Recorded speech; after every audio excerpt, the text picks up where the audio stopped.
খুনি স্বৈরাচারী হাসিনার আমলে বাংলাদেশের রাষ্ট্র প্রত্যেকটি কাঠামোকে যে ধ্বংস করে ফেলা হয়েছিল সেগুলোকে মেরামত করে বাংলাদেশকে আবারও একটি রাষ্ট্র হিসেবে প্রতিষ্ঠার লক্ষ্যে এই ৩১ দফার কর্মসূচি ঘোষণা করা হয়। এই ৩১ দফা বিএনপির কোনো ব্যক্তিগত দলীয় কোনো কর্মসূচি নয়, এটি বাংলাদেশের জনগণের প্রয়োজনে বিএনপির নেতৃত্বে একটি বৃহৎ জনগোষ্ঠীকে রিপ্রেজেন্ট করে সকল রাজনৈতিক দলের সাথে আলাপ আলোচনার ভিত্তিতে এই ৩১ দফা প্রণয়ন করা হয়েছে। গত ১৬ বছরে চূড়ান্তভাবে মানবাধিকার লঙ্ঘন হয়েছে, গুম খুন হত্যা সরাসরি করা হয়েছে। তারপরেও মানবাধিকার কমিশনের নামে যে কমিশনটি ছিল তারা কিভাবে দলীয়করণ করার ফলে সেই মানবাধিকার কমিশনের চেয়ারম্যান সেখানে গিয়ে হাসিনার দালালি করে আসছে, সে জনগণের মানবাধিকার নিয়ে কোনো কথা বলা হয় না।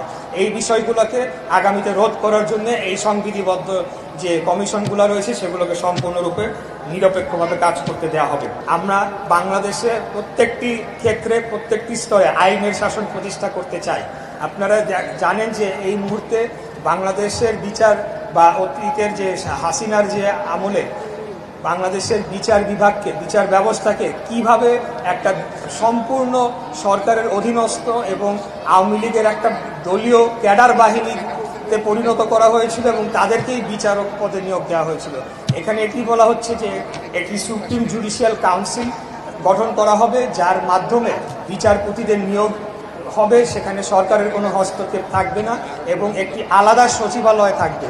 আপনারা ইতিপূর্বে দেখেছেন যে আইন মন্ত্রণালয় নামের যে মন্ত্রণালয়টি রয়েছে তারাই বিচারপতিদের নিয়োগ এবং বদলি ক্ষেত্রে তাদের করে থাকে বিধায় সরকারের একটা সরাসরি হস্তক্ষেপের জায়গা সেখানে তৈরি হয়েছিল এবং এমনও দেখা গিয়েছে যে আইনমন্ত্রী বা আইন সচিব নিজেই ফোন করে বলে দিত যে এই রায় এইভাবে দিতে হবে, ওই রায় সেভাবে দিতে হবে, বিএনপির লোকদেরকে এইভাবে শায়েস্তা করতে হবে। সেই জিনিসগুলো যাতে আগামীতে পুনরাবৃত্তি না ঘটে সেই জন্য সুপ্রিম জুডিশিয়াল কাউন্সিলের মাধ্যমে এটি করা হবে।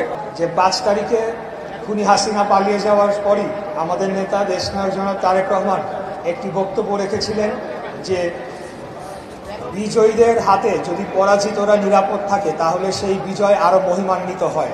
সেটিকে মাথায় রেখে আগামীতে সকলে আমরা যারা বাংলাদেশের নাগরিক এবং জনগণ রয়েছি প্রতিহিংসা এবং প্রতিশোধের রাজনীতিকে পেছনে ফেলে আমরা যাতে পাশাপাশি বসবাস করতে পারি, আমাদের রাজনৈতিক মতপার্থক্য সত্ত্বেও এটি যাতে কোনো শত্রুতায় পরিণত না হয় এবং আমরা যাতে সকলে জাতীয় স্বার্থে ঐক্যবদ্ধ থাকি, সেটার জন্য একটি ন্যাশনাল রিকনসিলিয়েশন কমিশন অথবা জাতীয় সমন্বয় কমিশন গঠন করা হবে।